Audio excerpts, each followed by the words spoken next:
Welcome sa Tagalog Horoscope, ang iyong gabay sa pang-araw-araw na buhay. Dito, hatid namin ang iyong horoscope araw-araw.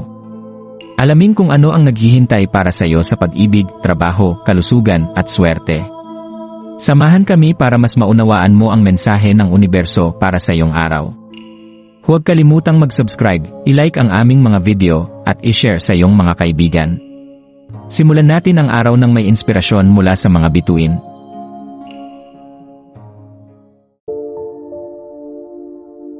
Narito ang iyong pang-araw-araw na horoscope para sa Capricorn sa January 5, 2025. Habang sumisikat ang araw ngayong linggo, January 5, maaaring matagpuan mo ang sarili mo sa isang sangandaan ng kaisipan at damdamin.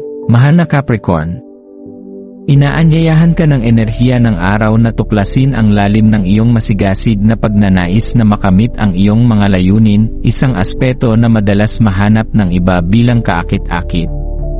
Yakapin ito habang ina-access mo ang iyong likas na disiplina, dahil maaari itong magbukas ng mga bagong pananaw at revelasyon. Sa ika-negatibo 7 araw ng buwan, Lunar Day, ang kosmos ay umaayon upang suportahan ang pagiging epektibo at produktibo, hinihikayat kang tapusin ang mga nakabinbing gawain at proyekto.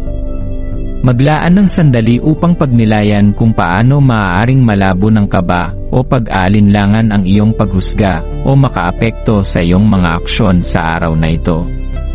Ituon ang enerhiyang ito sa iyong trabaho, gamit ang apoy ng buwan sa Aries, upang itulak ka patungo sa iyong mga layunin. Maaaring matagpuan mo ang isang bagong interes na naglalagay ng ningning sa iyong espiritu, muling ginigising ang mga nakatagong hangarin sa loob mo. Ang emosyonal na alon na dala ng buwan sa Aries ay nagpapadali upang kumonekta ng malalim sa tunay mong mga nais. Hayaan mong balutin ka ng mga damdaming ito, dahil maaari nilang ibunyag ang mga landas na hindi mo pa napapansin. Habang tinatahak mo ang araw na ito, manatiling nakatutok sa balanse sa pagitan ng iyong disiplina at ng emosyonal na enerhiyang umiikot sa paligid mo. Ang hinahanap mong harmonya ay matatagpuan sa pagsasanib ng iyong sigasig at pagnanasa, na nagpapahintulot sa iyong gawing konkreto ang iyong enerhiya.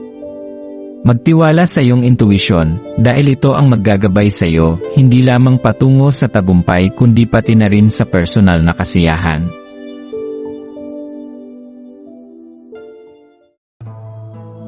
Maraming salamat sa panonood ng iyong horoscope ngayon araw. Naway gabayan ka ng mga bituin sa iyong landas. Huwag kalimutang mag-like, share, at subscribe para sa iba pang cosmic na kaalaman. Hanggang sa muli, manatiling konektado sa universo,